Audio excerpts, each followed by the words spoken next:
আল্লাহু আকবার, আল্লাহু আকবার, আল্লাহু আকবার, আল্লাহু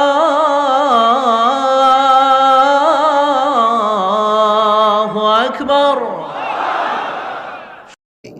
আসলে এটা মনে হয় কমন একটা ব্যাপার বাংলাদেশে হয়ে গিয়েছে যে স্বামী তার স্ত্রীকে আঘাত করবে, এটা একদম সাধারণ ব্যাপার। ইভেন এলাকায় তো গৌরব করে মানুষ বলে যে জানিস অমুকের স্বামী অমুককে সেই পিটায়, খুব বকা দেয়, খুব শাসন করে। মানে যেটা আফসোসের বিষয় ছিল সেটা এখন গৌরবের বিষয় হয়ে গিয়েছে। এটা হচ্ছে আমাদের বর্তমান জীবনের বাস্তবতা।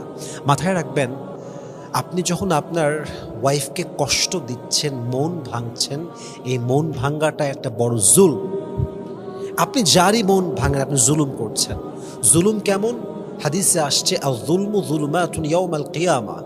আপনার এই করা জুলুমটা কিয়ামতের দিন আপনার জন্য বড় একটা অন্ধকার হয়ে যাবে।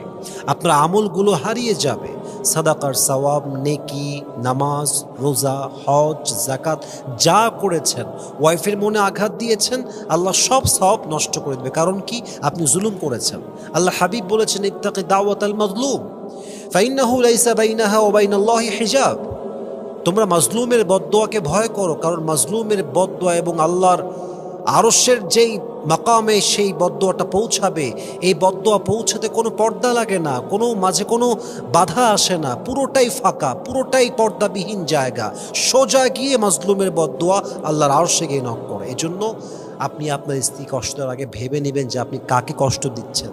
এই জুলুমটা আপনার জন্য কত বড় আযাব হতে পারে, আপনি করার আগে একটু ভেবে নেবেন। নাম্বার 2 পয়েন্টটা হচ্ছে, দেখেন হক হচ্ছে দুই প্রকার, হকুল্লাহ আর এক হচ্ছে হকুল ইবাদ।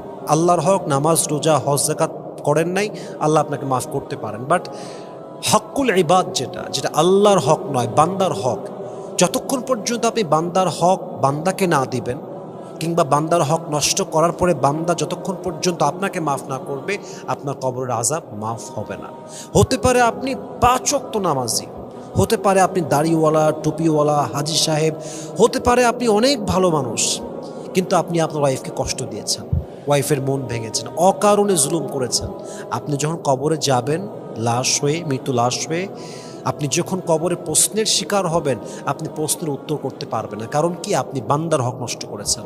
আল্লাহ বলবেন আমার হক নষ্ট করেছে, আমি মাফ করলাম, তওবার জন্য মাফ করলাম, কিন্তু আমার বান্দার হক তো ততক্ষণ পর্যন্ত মাফ হবে না যতক্ষণ পর্যন্ত আমার বান্দা মাফ না করবে। এই জন্য প্রিয় ভাইয়েরা আমার, এই জুলুম কিন্তু বড্ড বড় ভয়ঙ্কর হবে আপনার জন্য যদি আপনার স্ত্রীকে আপনি কষ্ট দেন। এবং আমি আরেকটা কথা বলবো, যেহেতু প্রশ্ন করেইছেন এখানে আমার একজন প্রিয় বোন, যেই স্বামী তার স্ত্রীর মন ভাঙে, 2টা মারাত্মক ক্ষতি তার হয়। এক, তার মনের শান্তি আল্লাহ কেড়ে নেয়। 2 নাম্বার, তার কামায়ে যে বরকত ছিল, তার রিজিকে যে বরকত ছিল, এই বরকতটা উঠে যায়। হতে পারে অনেক টাকার মালিক হতে পারে অনেক ইনকাম, বাট একটা সময় গিয়ে রিজিকের দরজাটা সংকীর্ণ হয়ে যায়। বান্দার হক নষ্ট করলে আল্লাহ বান্দার মনের শান্তি কেড়ে নেয়। আপনি কারো ঘুম ভেঙে দিবেন, কারো ঘুম হারাম করে দিবেন, আপনি কারো জীবনে মনের শান্তি কেড়ে ফেলবেন, আর আপনি আজীবন শান্তিতে ঘুমাবেন, এটা আল্লাহর ন্যাচারটাই তো মিথ্যা হয়ে যাবে ভাইজান আমার। আপনি জুলুম করবেন, আপনিও একদিন মাজলুম হবেন। আপনি কষ্ট দিবেন, আপনিও একদিন কষ্টের শিকার হবেন। আপনি কারো মন ভাঙবেন, আপনারও মন কেউ না কেউ একদিন ভাঙবে। এটাই আল্লাহর নেচার।